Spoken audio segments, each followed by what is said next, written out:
Right.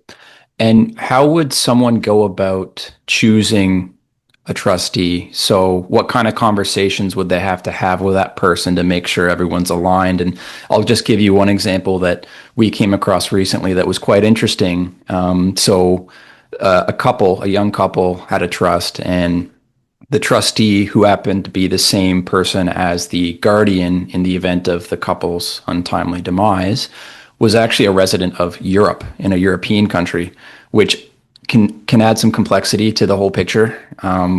What kinds of conversations should someone have, and what kind of things should they consider when they're appointing a trustee and a guardian, for that matter? Yep. Yeah. So if we look at trustee, there's six things that I normally discuss with clients. First one is time, because this is a timely job that somebody gets appointed and never applied for the job. So if you've got a full-time 9 to 5 job and you need to now settle mom or dad's estate after their passing, it takes up a lot of time. On average, an estate takes between 570 hours of effort over a period of 16 to 18 months. So it's not always complex, but it's time consuming.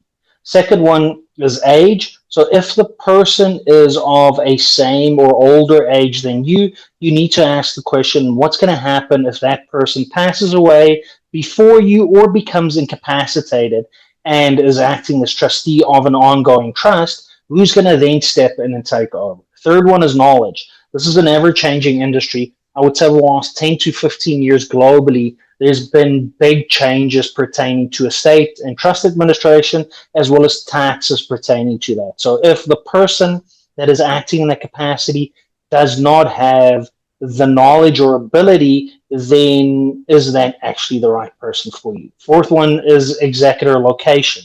To your earlier example, if, for instance, an executor is a US resident, then you bring in a whole new complexity from potential tax implications. Because remember, the day you pass on, your estate in essence becomes a trust. And if you've got a US resident executor or trustee acting in that capacity, then there might be additional tax implications and other implications.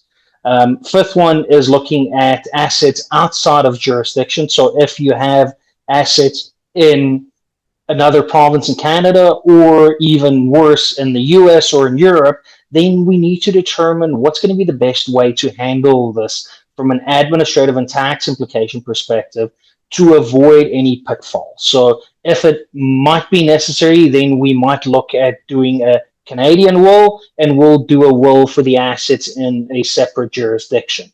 And then the final one is personal liability. So if the person does not have the ability to effectively do this, then they can be held personally liable for acting in the capacity for any decisions that they do wrong while acting in the capacity as a state trustee.